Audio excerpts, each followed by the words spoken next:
Governor Phil Murphy in Trenton releasing his latest budget ideas. Our own Monica Guy with the latest. Monica.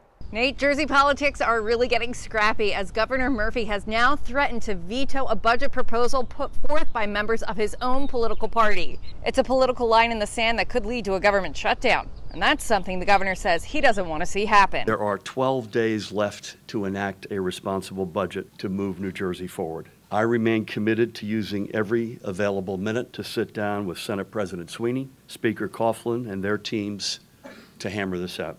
State Senate President Steve Sweeney says he's open to negotiating. I was always taught if you don't agree with something when you're negotiating a budget, then you can't come without something.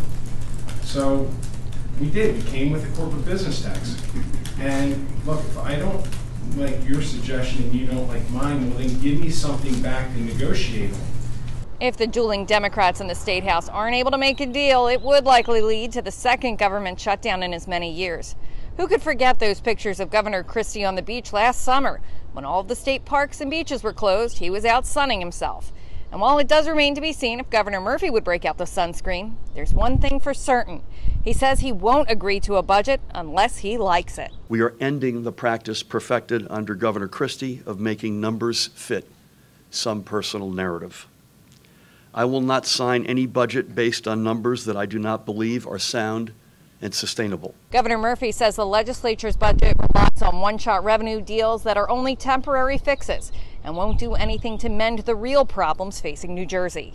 The lion's share of Governor Murphy's comments were about the budget, but he did take time to talk about that shooting in Trenton that happened over the weekend.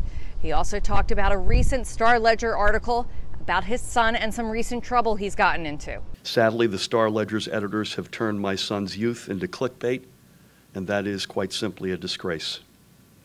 Tammy and I entered public life to improve the lives of New Jersey's kids. That shouldn't cost the privacy of our own children. Reporting for Chasing News, I'm Monica Guy. Nate? All right, thanks, Monica. Well, also, we reached out to psychologist Dr. Jeffrey Gardier just to get some perspective on this, to talk about some of the pressure that kids face whose parents serve in public office. Here's what the doctor had to say. I believe the best thing that parents can do who are politicians is to ask the kids whether they want to be on the campaign trail. If they feel that they can handle it, then certainly teach them how to say and do the right things. All right, thanks so much, Dr. Gardier. Well, we're going to bring back in our A-plus panel. Immigration attorney Afia Yunus joining us again. Also, Linden Councilman Peter Brown. So we got to talk about this. This is going to be kind of a heated discussion. Are kids off limits, just in general? When you're serving in public office, are kids off limits? Absolutely. Kids are off limits. You know, a lot of times people say that because you're in public office, so is your public life. Well, let me flip it this way. The kids did not choose for us to run, and therefore, when you're writing stories or putting any pictures out there, anything projecting those kids, what about the children? In 5-10 years from now, they have to see that out there. I feel we got to challenge Peter on this because Joshua was on the campaign trail with his father. He talked about him in college, and now he's officially, or reportedly been involved in some mischief. Is it fair? No, and I think it's easy for a public official to say, no, they're off limits, it's black and white. I think there's some gray area. I mean, if the child is over 18 and they're involved in the campaign in some way, I mean, we have Ivanka Trump involved in the campaign. We have 2 of his children actively involved in the White House and in the executive branch. So perhaps there's some gray area. Sure.